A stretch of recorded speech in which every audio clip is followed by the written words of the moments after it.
The Dodgers looked impressive against the Padres and the Nationals and then dropped a series to a Little League team. Hot take. Drive Pedro Baez to a remote forest, open the door, let him out, drive away.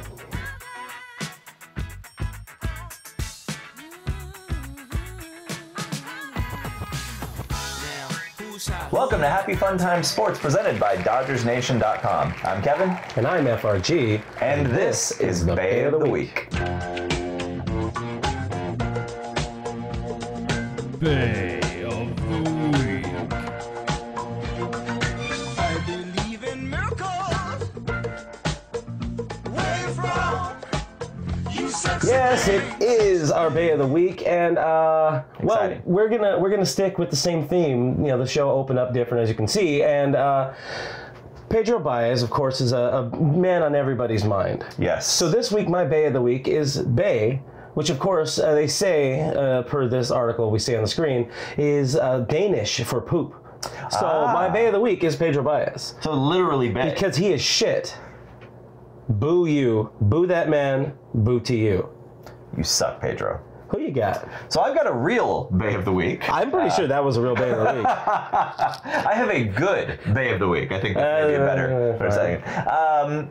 You know, usually I go with a team. I'll go with multiple people. I'm always cheating with this whole Bay of the Week thing. But this week, Matt Ryan Kemp. Matthew Ryan Kemp. That is Absolutely. an adequate call. I feel like Rihanna this week because I have found love in what was previously a hopeless place. And sticks and stones can break your bones. Sticks and stones excite me. Oh, not changing whip. Not chains and whips. No. Cool. Sticks and stones. Matt Kemp has been on an absolute tear lately.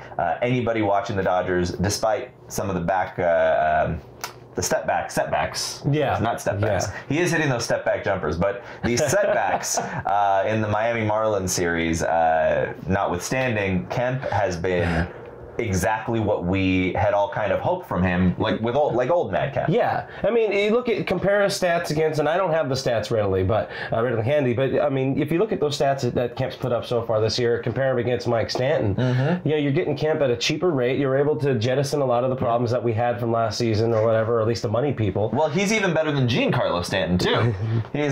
Sorry, I'm old school, all right? You don't get a new name. You get one name. I thought you were talking about old reliever Mike Stanton. No, I'm going OG with it. But yeah, Kemp's, and surprisingly, he's looked good on defense too. Yes. So We love you, Matt Kemp. I will give you FRG seal of approval.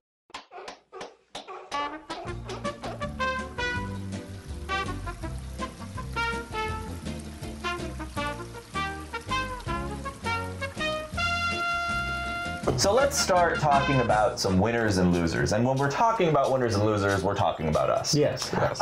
So we've made some predictions. We've talked about some stuff over the last couple weeks. And sometimes we're right. Sometimes we're very, very wrong. So I'm always right. let's talk about Kenta Maeda. I was wrong.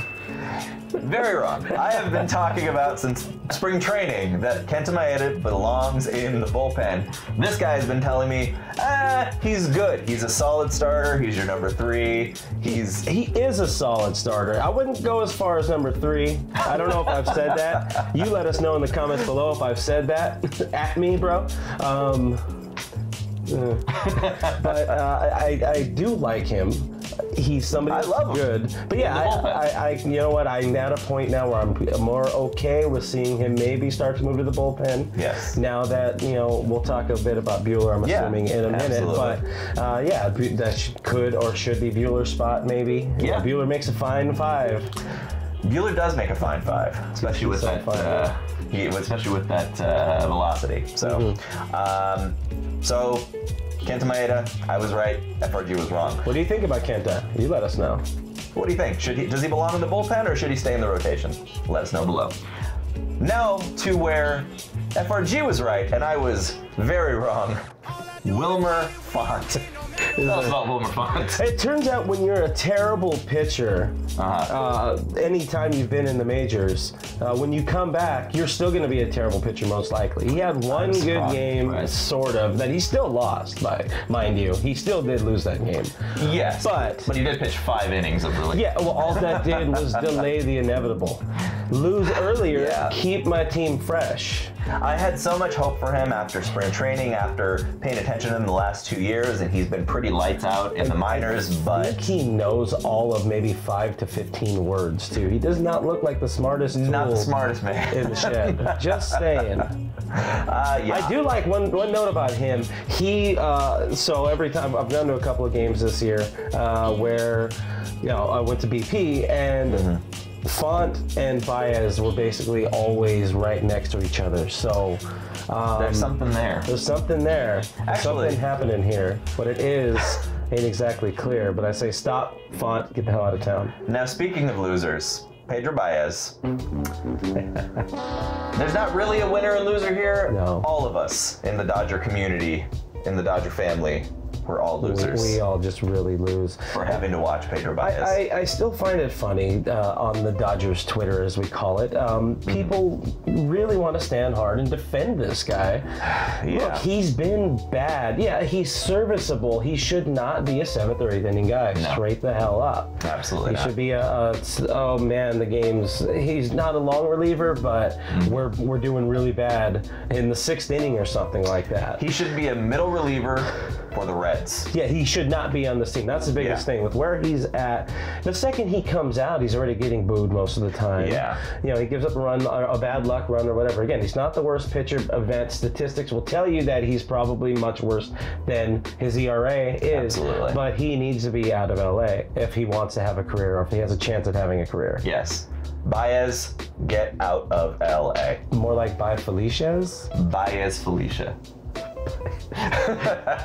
You let us know about Baez below. How much do you hate or secretly hate him? On to Walker Buehler. The More man. positive things. The man. Very, very solid first outing. Granted, it was against that Little League team, but as we saw, Kershaw also lost to that Little League team. Oh my God, he was so bad. I was at that Kershaw game. It was just painful from like the 2nd inning on. But okay, so all right, Baez. Sorry, I have Bay on the mic. Yeah. I'd bay on my shoe. Buehler, yeah, you know what? He did have a good start. He held a bad team to nothing through 5 innings like he was supposed to do. Absolutely. On the other hand, he also, he was able to escape a bases loaded inning in the first, which was nice, but he walked 3, he gave up 4. That whip is not sitting too pretty after his one start. But if you're able to mitigate the damage, or in this case, not allow any damage, that's cool. Still, it was not it was encouraging, but not the best. It wasn't the best, but it was good, and that's kind of the type of beginning that you hope for from a rookie. Making his first start. Absolutely making his heralded very rookie. first start. Yeah. Exactly. So like I said, I'm on board, and he'll get a shot today in San Fran. He should actually be pitching right now as this comes out. So we shall see.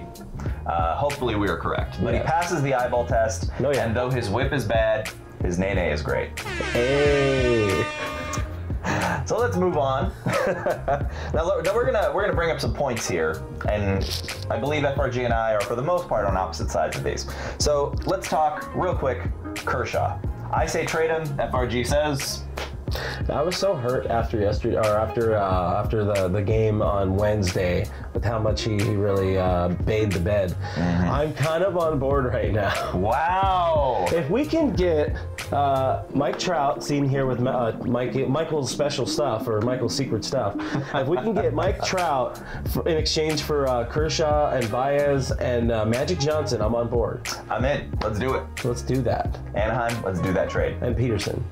I would like for them to explore and see what's out there on the Kershaw market. But all right, so his velocity it's trending down. He's having a hard time finishing off, and he's proven to be somewhat injury prone over the. I mean, when's the last time you've won us an MVP, Clayton? Yeah. Get on the ball here, champ. He also lost us the World Series last year. So there is that. Well, you're talking about he's not you, Darvish, as we see on the screen here. Dodgers playoff chances.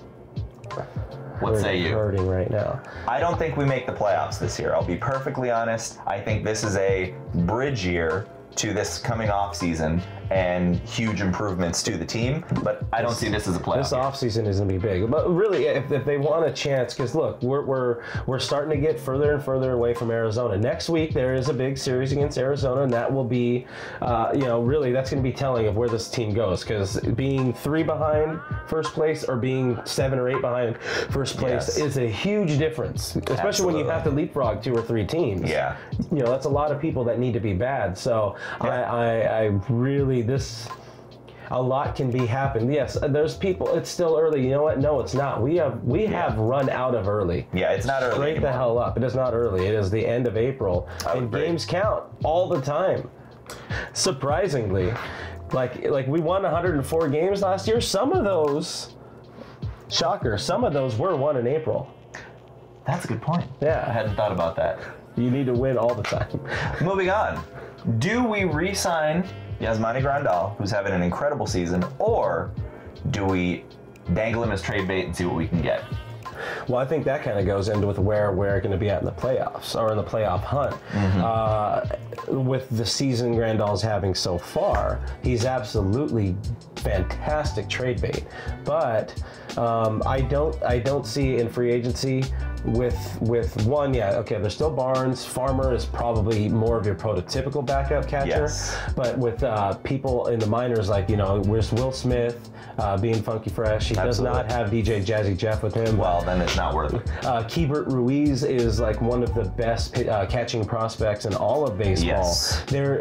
Dodgers farm system is very catcher friendly right now. A lot of talented catchers. A lot of very talented catchers. Plus, like you said, Barnes is on the team and he can play, and Farmer can play. So, yeah, I think personally, I would look to see what we could get, because I feel like especially pitching wise, we could probably get an impact arm for Yasmani Grandal right now if he continues kind of what he's been doing. Yeah, I don't. And by the way, I don't see, or you definitely will see him getting a qualifying offer, of course. Yeah. Which could put him in LA for one more year. But with catching at such a premium in the big leagues right now. Absolutely, especially a catcher that can hit like that, and his pitch framing. And he's what, 29 or 30 or whatever. Yeah, 29 years old. He's got some years he's going to be picking up. Exactly. Hella bread is the hella Skrilla.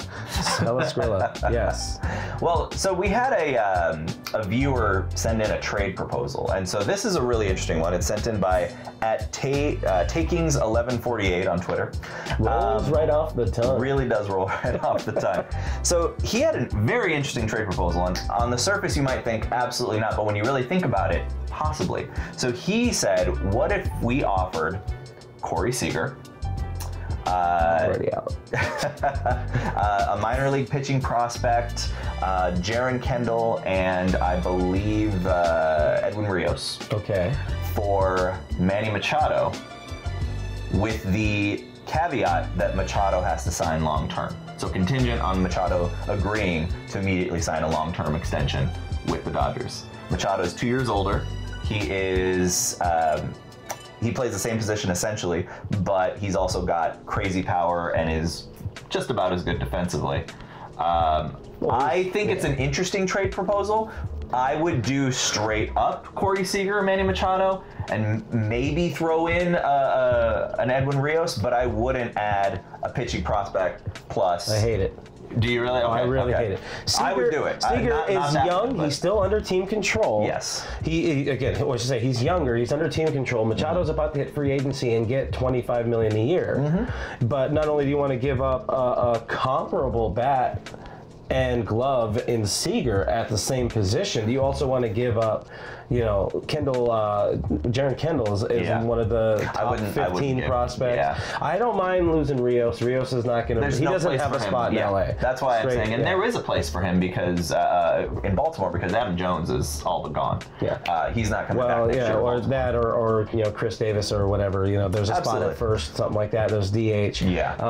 So Rios would do very well, I think. He needs to be in the American League. Yeah. But I just feel with Machado's power that Seager's got some power, but he doesn't have Machado power. And Yeah, but again, talking about the age differential and then It's just 2 years. That's not too bad. well, it's not that bad, but But the team control is a big thing. you know, also Machado's had at least one, but I think fairly major injuries to both knees, which doesn't play up so well as he gets later into his career. True. But he is a guy that you could also just move back to third base. Yeah, well, no, he is very, very adamant. He does not want to play third base anymore. Yeah, right now. Right now, I guess. But no, I'm out on this trade. Okay. If you got any other trade proposals or proposals, you let us know. Let us know. I would do the trade. FRG would not do the trade. Would you do Corey Seager for Manny Machado? Let us know. That's a straight up. With all the other stuff, definitely not. But yeah, no. I say nay on you. All right. And that's been the show. Make sure you like and share this video and go visit HappyFunTimeSports.com for a bunch more.